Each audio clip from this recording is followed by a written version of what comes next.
有人講過一句說話：從20樓望落去，見到嘅大多係風景，但從2樓望落去，見到嘅可能只係垃圾。人生其實都一樣，當一個人站得唔夠高，每日見到嘅往往都係問題。工作少少委屈，別人一句說話，生活一啲小摩擦，都足以令自己情緒崩潰。因為當一個人冇格局，眼中自然只剩低雞毛蒜皮。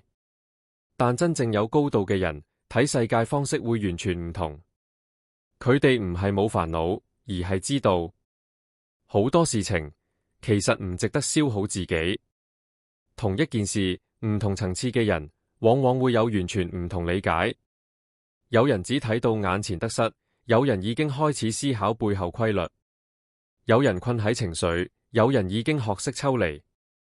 所以離開校園，真正踏入社會之後，每個人其實都應該問自己一個問題：我會用一種點樣嘅思維去理解呢個世界？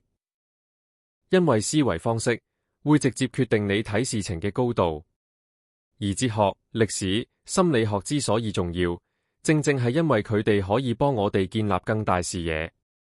當你開始理解人性、社會規律、文明發展，你會慢慢發現，以前好多睇唔透嘅事情，突然變得合理。以前好執着嘅情緒，開始變得冇咁重要。就好似《人類簡史》呢本書，表面睇佢好似只係講歷史，但其實佢真正做緊嘅係幫你建立一種宏觀思維。當你開始用更高角度去睇人類、社會同世界，你會發現，原來好多焦慮都只係因為自己曾經站得太低。真正成熟嘅人，未必係知道最多嘢嗰個，而係能夠跳出眼前問題，從更高層次去理解世界嘅人。因為當你站得夠高，好多曾經困住你嘅事，最後都只會變成風景。